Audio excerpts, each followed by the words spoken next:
अस्सलाम वालेकुम students, welcome to our channel. Hope आप सब ठीक होंगे। हमने स्टार्ट किया हुआ है क्लास 12 के चैप्टर 2, जो कि स्टार्टिंग चैप्टर ही है। चैप्टर 1 सिर्फ थियोरेटिकल है। चैप्टर 2 का हमने किया था इंट्रोडक्शन और एक एग्जांपल की थी जिसमें हमने आपको कंपोजिट फंक्शन समझाया था। मैंने आपको अब फर्दर हम उसकी और एग्जांपल करेंगे ताकि आप लोगों को कंपोजिट फंक्शन सही से समझ आ जाए। उसके क्वेश्चन आपको करने में भी ज़्यादा आसानी होगी जब हम ये एग्जाम्पल्स जो करेंगे कंपोजिट फंक्शन की। देन हम 2.1 की जो क्वेश्चन नंबर 3 एंड 4 है पहले वो सॉल्व करेंगे, ठीक है, ताकि जो एग्जाम्पल से रिलेट करें क्वेश्चन हम पहले वो कंप्लीट करें। हमने की थी एग्जाम्पल नंबर 3, ठीक है। अब हम करेंगे एग्जाम्पल नंबर 4। चैप्टर 2 और इसकी जो है हम एग्जाम्पल्स कर रहे हैं। एग्जाम्पल नंबर 4, ठीक है। एग्जाम्पल नंबर 4 में हमें कहते हैं कि एफ ऑफ एक्स जो है वो इक्वल है 4x प्लस 1 के, ठीक है। एंड जी ऑफ एक्स जो है वो इक्वल है 2x² प्लस 5x के, ठीक है। हमें फाइंड क्या करना है? सबसे पहले दो पार्ट दिए हुए हमें A and B. A part में हमें कहा है कि g into f of x, यानी आपने पहले x पे फंक्शन अप्लाई करके फिर एफ ऑफ एक्स पे g अप्लाई करना है, ठीक है। और जो सेकंड है उसमें हमें कहते हैं कि आपने f into g of x, ठीक है, आपने पहले x पे g अप्लाई करना है और देन उसके ऊपर g ऑफ एक्स के ऊपर फंक्शन अप्लाई करना है। क्लियर है? पहले हम फाइंड करते हैं एफ ऑफ एक्स फाइंड करते हैं, ठीक है। हमने यहाँ क्या करना है, एफ ऑफ एक्स की वैल्यू हमारे पास क्या है 4x प्लस 1, ठीक है।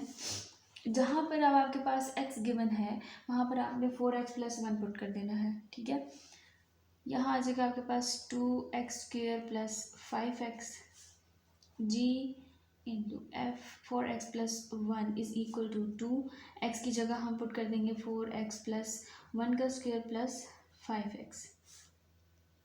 ये आ जाएगा हमारे पास फार्मूला बनता है प्लस बी होल स्क्वायर का, इसको हम ओपन कर देंगे तो ये हमारे पास बन जाएगा 4x का होल स्क्वायर प्लस 1 का स्क्वायर प्लस 2ab, तो 2 into 4x plus 1 plus 5x, ठीक है। इसको हम स्क्वायर करते हैं, इसका 2 into 16x² plus 1 plus 2 4 8x और ये आ जाएगा प्लस 5x, ठीक है। इसको साइड पे करते हैं। अब हम क्या करेंगे, 2 को अंदर मल्टीप्लाई करते हैं फर्दर, सॉरी 5 के साथ भी x है और हमें इधर भी x की वैल्यू पुट करनी है जो कि है 4x प्लस 1, ठीक है। 4x प्लस 1, 5 इंटू 4 20, तो यहाँ आ जाएगा हमारे पास 20x प्लस 5, ठीक है। अब हम क्या करेंगे, हम 2 को मल्टीप्लाई करेंगे अंदर इसके ब्रैकेट के साथ।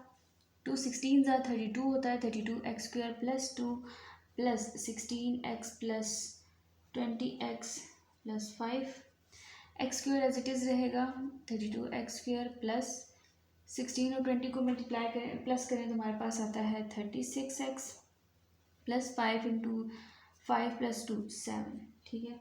ये आ गया हमारे पास g into f of x is equal to 32x² plus 36x plus 7। अब हमने फाइंड करना है ये, ठीक है, B part, f into g of x. F g of x हमारे पास क्या है 2x² प्लस 5 है, 2x² प्लस 5x। आपको फंक्शन में जहाँ पर x नज़र आ रहा है एफ एक्स में वहाँ आप पुट कर दें ये वाली वैल्यू, तो हमारे पास बन जाएगा 4x प्लस 1। वैल्यू पुट करते हैं हमारे पास आएगा 4 into 2x² plus 5x plus 1। Multiplication करते हैं 4 into 2 8x² plus 20x plus 1, ठीक है। ये आगे आपके पास क्या आया है f into g of x जो है वो हमारे पास आया है 8x² प्लस 20x प्लस 1। अब देखिए आपके पास ये वाली वैल्यू और ये वाली वैल्यू इक्वल नहीं है। इसका मतलब ये है कि जब हम ये पोजीशन चेंज करने से हमारे पास आंसर में भी चेंजिंग आएंगी, ठीक है। कि आपने पहले एफ ऑफ एक्स के ऊपर जी अप्लाई किया फिर आपने जी ऑफ एक्स के ऊपर एफ अप्लाई किया। जब आप थोड़ा सा कन्वर्जन करते हैं इनकी वैल्यूज़ में या प्रूफ करने में आप थोड़ा सा वैल्यू को इधर उधर करते हैं, फंक्शन पहले अप्लाई करें या फंक्शन बाद में अप्लाई करें, ठीक है। तो इससे क्या होगा, आंसर में चेंजिंग आएगी और हम इसको ऐसे लिख सकते हैं कि g into f of x जो है वो इक्वल नहीं आया f into g of x के। क्लियर है। अब करते हैं हम एग्जाम्पल नंबर 5।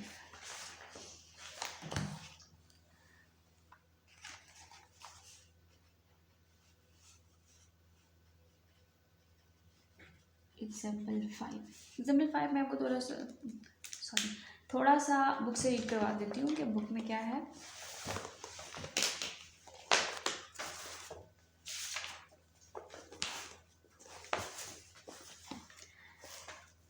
जी, तो ये देखिए यहाँ पर लिखा हुआ एग्जाम्पल नंबर 5 कि air pollution is a problem for many metropolitan areas. Suppose that carbon monoxide is measured as a function of the number of people according to the following information. कहते हैं कि एक एयर पोल्यूशन की जो main problem है, जो जहाँ पर पोल्यूशन ज़्यादा है, पॉपुलेशन ज़्यादा है, वहाँ पर एयर पोल्यूशन की जो प्रॉब्लम है वो सबसे ज़्यादा होती है।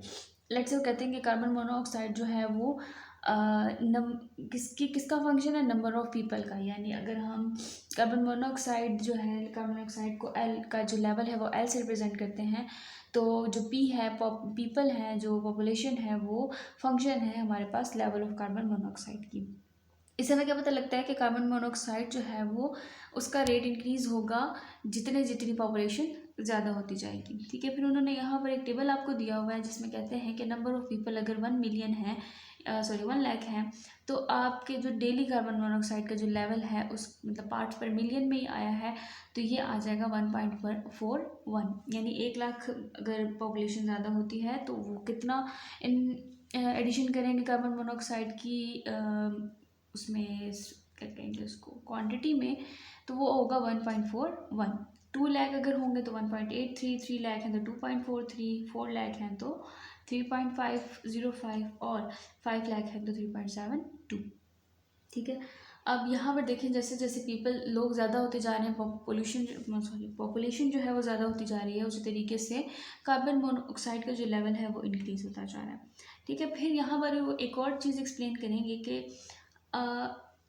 लेवल ऑफ कार्बन मोनोऑक्साइड जो है वो पॉपुलेशन पे डिपेंड कर रहा है। तो पॉपुलेशन भी किसी चीज़ पे डिपेंड करती है और वो जिस चीज़ पे डिपेंड कर रही है वो क्या चीज़ है, वो है टाइम, ठीक है। अब ज़रूरी तो नहीं है ना कि पॉपुलेशन जो है वो हम कहेंगे दिन में जो है वो इंक्रीज़ हो रही है, होती है दिन में इंक्रीज़, ठीक है, लेकिन न्यू बॉर्न है ना। अब हम उसको अगर कार्बन मोनोऑक्साइड की इसमें कंसिडर करना शुरू करेंगे तो इट विल बी रॉन्ग। तो हम एस्टिमेट लगाते हैं कितना महीने में इंक्रीज़ हुआ, कितना साल में इंक्रीज़ हुआ, कितना 4 सालों में इंक्रीज़ हुआ है, ठीक है। तो हम जब शरह निकालते हैं पॉपुलेशन की तो हम सालों की निकालते हैं कि 2017 में इतनी थी, 2024 में इतनी है, ठीक है। तो इसी तरीके से जब हम यहाँ पर देखेंगे तो जो पॉपुलेशन है वो डिपेंड कर रही है टाइम पर। क्लियर है। हम इसकी जो है इसको सॉल्व करते हैं, फिर आपको पता चलेगा कि इसका क्या मतलब है, ठीक है। आपको एग्जाम्पल सॉल्व करके समझाती हूँ। उन्होंने कहा कि जो लेवल ऑफ कार्बन मोनोऑक्साइड है उसका जो फंक्शन है वो है पॉपुलेशन यानी इंक्रीज इन पीपल, और उसकी जो वैल्यू है वो हमें दी हुई है 0.7 इंटू √p² + 3। एल जो है वो हमारे पास लेवल ऑफ CO है, कार्बन मोनोऑक्साइड है, P जो है वो हमारे पास पीपल या पॉपुलेशन है, ठीक है। अब ये जो है हमारे पास एक फंक्शन हो गया, P फंक्शन है L का, ठीक है। इसी तरीके से जो पीपल हैं वो किस चीज़ पे डिपेंड करें, मैंने आपको बताया टाइम पे कि कितने सालों में या कितने महीनों में या कितनी उसमें इंक्रीज़ हो रही है, तो वो आ जाएगा फिर हमारे पास P इंटू T, जिसको हम रिप्रेजेंट करते हैं, जिसका फार्मूला उन्होंने दिया हुआ है, खुद से बनाया हुआ है या आप कह लें कि फाइंड किया हुआ है, प्रूफ करके रखा हुआ है 1+0.02 ठीक है। इसको आप कह दें इक्वेशन नंबर 1 एंड इसको आप कह दें इक्वेशन नंबर 2। देन क्वेश्चन में कहते हैं हमें कि where based on this assumption what is the level of air pollution should be expected in 4 years। आपको लास्ट में क्वेश्चन पूछा, मैं यहाँ क्वेश्चन मेंशन कर देती हूँ। बेस्ड ऑन दिस assumptions जो उन्होंने आपको बताई कि लेवल इतना है, टाइम इतना है, ठीक है। तो इसकी बेस पे अजम्पशन बताएं कि 4 सालों के बाद एयर पोल्यूशन कितनी हो जाएगी, ठीक है। Based on these assumptions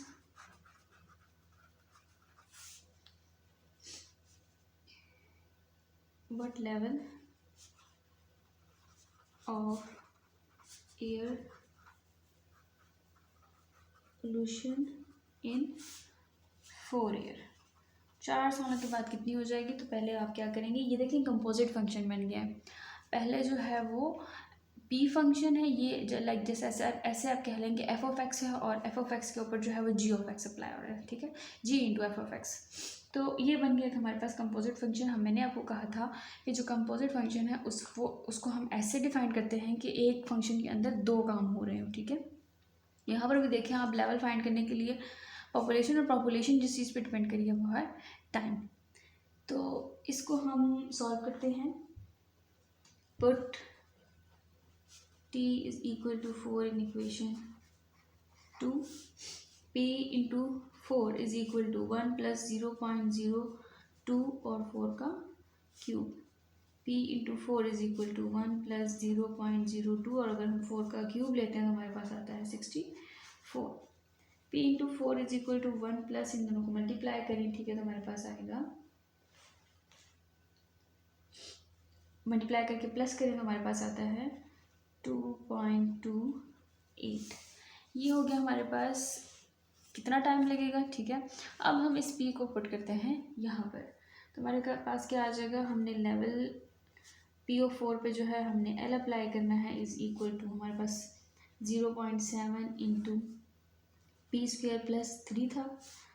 value put करते हैं, L into p of 4 is equal to 0.7, p हमने फाइंड किया है वो है 2.28 square plus 3 is equal to 2.2 का स्क्वायर लेते हैं हम, 0.7 इज इक्वल टू 2.28 का स्क्वायर जो है वो हमारे पास आता है 5.1984 प्लस 3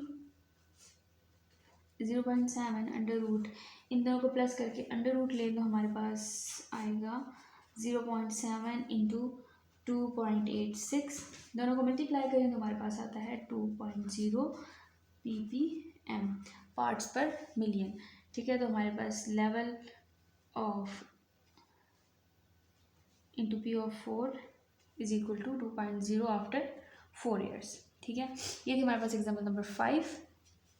नेक्स्ट हमारे पास है एग्जाम्पल नंबर 6, जिसमें हम डिस्कस करेंगे इन्वर्स कंपोजिट फंक्शन, ठीक है।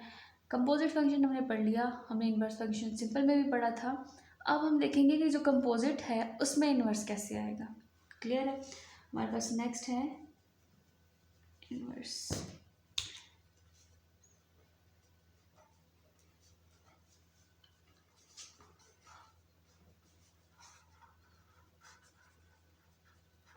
इन्वर्स ऑफ कंपोजिट फंक्शन, जिसको हम एग्जांपल से देखते हैं कि हमारे पास कैसे आएगा, ठीक है। उसके लिए हमारे पास है एग्जांपल नंबर 6। एग्जांपल नंबर 6 में हमें कहते हैं find the inverse function, find the inverse function of f of t which is equal to 3t minus 8, ठीक है। अब यहाँ इसको और से देखें कि इसके क्या क्या स्टेप्स होंगे।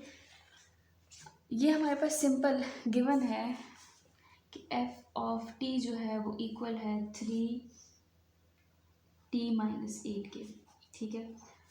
लेट से आप टी की जगह 1 पुट करते हैं, is equal to 3 into 1 minus 8, so f of 1 will be 3 minus 8 is equal to -5, clear है। इन्वर्स फंक्शन का मतलब ये होता है कि उसके बाद हम ये वैल्यू पुट करें तो हमें ये मिल जाए। मैंने आपको इससे पिछले वाले लेक्चर के जो पार्ट 1 है उसमें मैंने आपको बताया था कि इन्वर्स फंक्शन का क्या मतलब है, कि अगर आप x पुट करें तो y मिल रहा है, फिर इसी तरह का कोई ऐसा फंक्शन हो कि आप y पुट करें और आपको x मिल जाए। तो यहाँ पर जब आपने x में वैल्यू पुट की तो आपको y मिला, लेकिन अब मुझे ऐसी वैल्यू चाहिए कि मैं y पुट करूँ और मुझे x मिल जाए, ठीक है। तो वो क्या होगा, इसका इन्वर्स होगा। इन्वर्स कैसे फाइंड करेंगे हम इसको एफ इन्वर्स से रिप्रेजेंट करते हैं। एफ इन्वर्स के बारे में हम क्या हो जाएगा, ये ऑपोजिट हो जाएगा, ये यहाँ आ जाएगा, 3t minus 8 is equal to t हो जाएगा, ठीक है। अब लेट सपोज मैं सपोज करती हूँ कि जो 3t-8 है उसको मैं z के इक्वल ले लेती हूँ किसी और वेरिएबल के, ठीक है। तो यहाँ से हम t फाइंड करते हैं, 8 को मैं उधर मूव करती हूँ तो ये बन जाएगा 3t is equal to z, minus से प्लस में चेंज हो जाएगा तो z+8 हो जाएगा। t चाहिए हमें 3 मल्टीप्लाई में है तो ये इसको मूव कर दें तो ये हमारे पास डिवीजन में चेंज हो जाएगा, ठीक है। अभी हमारे पास एक होगी इक्वेशन नंबर 2, इसको आप पुट कर दें यहाँ पर f इनवर्स 3t-8 को हमने z से रिप्लेस किया तो z लिख देते हैं इज इक्वल टू t की जगह z+8 डिवाइडेड बाय 3, ठीक है। अब हम क्या करेंगे, क्योंकि t हमारे पास डोमेन है और हम ट्राई करते हैं कि हम डोमेन को चेंज ना करें, तो हम क्या करेंगे, रिप्लेस z विद t, ठीक है, because t is the domain तो हम इसको चेंज नहीं कर सकते। f inverse into t is equal to t+8 minus divided by 3। अब t हमारे पास यहाँ पर आया था -5, ठीक है। तो यहाँ हम पुट करते हैं f inverse into -5 is equal to -5 + 8 divided by 3। हमें याद रखें -5 दोबारा नहीं चाहिए, हमें 1 पुट किया था तो -5 आया था, अब -5 पुट करें तो हमें क्या मिले, 1 मिले, ठीक है। तो f inverse -5 is equal to, इसे आ जाएगा 3 divided by 3 which is equal to 1, ठीक है। तो क्या हो गया, f जो ये है f inverse 3t-8 is equal to t, ये हमारे पास इनवर्स है किसका, इसका, ठीक है, क्लियर है। ओके, अब है हमारे पास एग्जाम्पल नंबर 7। मुझे तो बहुत इंटरेस्टिंग लगते हैं ये वाले क्वेश्चन, इसमें बहुत मज़ा आता है करने में। एग्जाम्पल नंबर 7, ठीक है। एग्जाम्पल नंबर 7 में कहते हैं कि f(x) जो है वो इक्वल है 2x+3 के और g(x) जो है वो इक्वल है 3x के। पहला क्या फाइंड करना है, जो hx है, h(x) जो है वो इक्वल होता है f इंटू g(x) के, ये तो आपको क्लियर है, ठीक है। हमें जो पहली चीज़ फाइंड करनी है वो हमारे पास है h(x), b हमने फाइंड करना है f इनवर्स x और c हमने फाइंड करना है g इनवर्स x और लास्ट में हमने फाइंड करना है h इनवर्स x, ठीक है। स्टार्ट करते हैं h(x) से, a पार्ट से। h(x) किसके इक्वल है,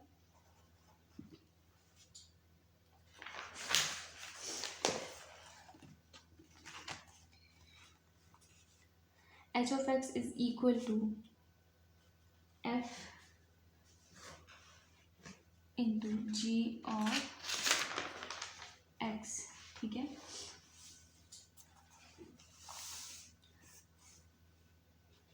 h(x) is equal to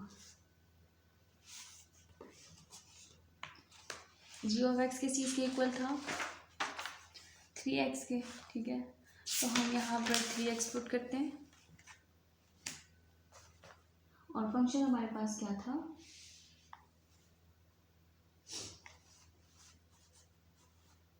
f into 3x, ठीक है। अब जहाँ पर जो फंक्शन था वो हमारे पास इक्वल है, फंक्शन की वैल्यू थी 2x+3, ठीक है, मैं यहाँ पर मेंशन कर रही हूँ। तो जहाँ पर हमें x नज़र आ रहा है वहाँ पर हम 3x पुट कर देंगे, तो हमारे पास बन जाएगा f(3)(x) is equal to 2x+3 है, ठीक है। तो हम 2 इंटू 3x + 3, 2 3 = 6x + 3, तो h(x) हमारे पास क्या आ गया, 6x + 3, ठीक है। अब नेक्स्ट हमारे पास है पार्ट बी, जिसमें हमने इन्वर्स फाइंड करना है f इनवर्स x, ठीक है। जिस तरह मैंने एग्जांपल नंबर 6 करवाई है बिल्कुल सेम एज इट इज़ वैसे ही होगा। अब जो f(x) है वो हमारे पास इक्वल होता है 2x + 3 के, ठीक है। लेट्स सपोज आप यहाँ पर पुट करते हैं 1, 2 इंटू 1 + 3, 3 + 3 इज इक्वल टू 6, यानी आपको 1 पुट करने से 6 मिला है। तो हमें कैसे नंबर चाहिए, कैसे इन्वर्स चाहिए, कैसा फंक्शन चाहिए जिसमें हम 6 पुट करें और हमें 1 मिल जाए, ठीक है। तो हम ऐसे कर सकते हैं जैसे मैंने आप वो एग्जाम्पल नंबर 6 में किया है। हम क्या करेंगे, f इनवर्स हम इस तरीके से लिखते हैं, ट्रांसफर हो जाएगा 2x + 3 is equal to x हो जाएगा। लेट्स सपोज मैं 2x + 3 को इक्वल ले लेती हूँ z के, ठीक है। हमें x चाहिए तो 2x is equal to z minus three हो जाएगा, x is equal to z minus three divided by two हो जाएगा। ठीक है, ये हो गया हमारे पास एग्जाम। ये लेट से आप इक्वेशन नंबर 1 ले लें, ये इक्वेशन नंबर 2 ले लें। ठीक है, अब क्या करेंगे, हम यहाँ पर वैल्यू पुट कर देते हैं। हमने एफ इनवर्स 2x प्लस 3 को हमने सपोज किया था z के equal, is equal to x की वैल्यू हमने निकाली है z minus three divided by 2। अब z को हम रिप्लेस करेंगे t से, क्योंकि जो x से, क्योंकि जो डोमेन है वो x है। ठीक है, रिप्लेस z विद x, तो f inverse into x minus three divided by 2। तो हम यहाँ क्या पुट करेंगे, अगर आप यहाँ पुट करते हैं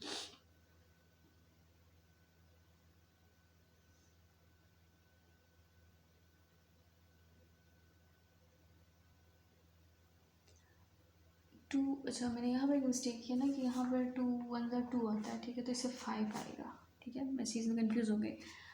अब यहाँ पर हम क्या पुट करेंगे, 5 पुट करते हैं। 5 is equal to 5 minus three divided by 2। ठीक है, यहाँ देखिए हमने 1 पुट किया तो 5 मिला, अब मैं 5 पुट कर रही हूँ तो हमें 1 मिलना चाहिए।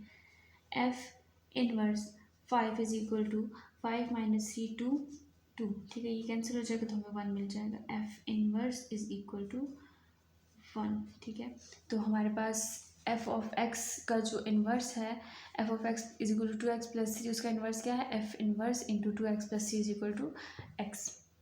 क्लियर है।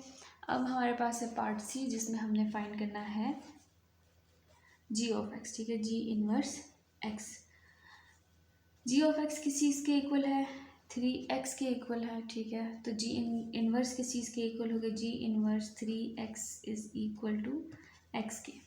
ठीक है, सेम स्टेप बिल्कुल इसी तरीके से करेंगे कि हम क्या करते हैं, 3x को इक्वल ले लेते हैं z के, x इक्वल हो जाएगा z बाई 3 के। वैल्यू पुट करते हैं जी इन्वर्स में, जी इन्वर्स में हम 3x की जगह z पुट करेंगे, क्योंकि हमने 3x को z के इक्वल लिया है, सपोज किया है, और x की जगह हम वैल्यू पुट कर देंगे z बाई 3। रिप्लेस करेंगे z को x के साथ। ठीक है, तो ये बन जाएगा g inverse x is equal to x by 3। अब इन केस में यहाँ पर पुट करती हूँ, अगर मैं जी में मैं यहाँ पर रफ में करती हूँ पहले, कि जी ऑफ x में अगर मैंने 1 पुट किया है तो मुझे 3 मिला है। क्लियर है, तो अगर मैं 3 पुट करूँगी तो मुझे 1 मिलना चाहिए, सिंपल है। तो जी इनवर्स x की जगह हम 3 पुट कर रहे हैं, तो 3 बाई 3 कटिंग हो जाएगी, तो इससे हमारे पास आ जाएगा 1। तो प्रूव हो गया कि जो g of x is equal to 3x का जो इन्वर्स है वो क्या है, g inverse x, g inverse 3x is equal to 3। Last question है, लास्ट पार्ट है हमारे पास, इसका डी पार्ट है, जिसमें हमने h इनवर्स x फाइंड करना है। ठीक है, ओके, h की वैल्यू, h ऑफ x की वैल्यू हमने देखिए पहले वाले को में जो प्रूव की थी, h ऑफ x हमारे पास किस चीज़ के इक्वल आया था, is equal to 6x plus 3 क्या आया था। इन्वर्स लेना है हमें, तो इन्वर्स के लिए हम ऑपोजिट हो जाएगा, inverse 6x plus 3 is equal to x। Let suppose 6x plus 3 is equal to z, 6x plus 3 is equal to z, 6x is equal to z minus 3, x is equal to z minus 3 divided by 6। ठीक है, अब हम ये वाली सारी values यहाँ put करके देखते हैं, तो h इनवर्स 6x प्लस 3 की जगह z लगा देंगे इज इक्वल टू, और x की जगह हम लगा देंगे z minus 3 divided by 6। Same step, replace z with x, h inverse x is equal to x minus 3 divided by 6। ठीक है, यहाँ पर हम क्या करते हैं, पुट कर लेते हैं, लेट से मैं 9 पुट करती हूँ। ठीक है, अगर मैं रफ में यहाँ पे देखूँ कि मुझे यहाँ से क्या मिलेगा, 6x प्लस 3 था। ठीक है, तो मैं यहाँ 1 पुट कर रही हूँ। अगर h ऑफ x में अगर मैं 1 पुट करती हूँ तो 6 into 1 plus 3, 6 plus 3 which is equal to 9। ठीक है। तो अगर मैं 9 पुट करूँ तो मुझे क्या मिलना चाहिए, 1 मिलना चाहिए। ठीक है। H inverse 9 is equal to 9 minus 3 divided by 6 which is equal to 6/6 1। ठीक है। तो H inverse 9 is equal to 1। H of 1 put करने से 9 मिला था, तो H इनवर्स 9 पुट करने से हमें 1 मिला है। ठीक है। ये थे हमारे एग्जाम्पल 4, 5, 6, 7 जिसमें हमें कंपोजिट फंक्शन और इन्वर्स ऑफ कंपोजिट फंक्शन जो है वो मैंने आपको समझाए हैं। इसके बाद हम करेंगे एक्सरसाइज 2.1 का क्वेश्चन नंबर 3 और 4 जिसमें क्लियर यही दो जिनकी मैंने एग्जाम्पल्स करवाई हैं वही चीज़ें जो हैं उसमें उन्हीं के क्वेश्चन हैं, तो आपको करने में ईजी हो जाएंगे। इसलिए मैंने पहले एग्जाम्पल्स करवा दिए हैं और इसके बाद हम स्टार्ट करेंगे क्वेश्चन। सो होप सो आपको समझ आ गई होगी। Thank you.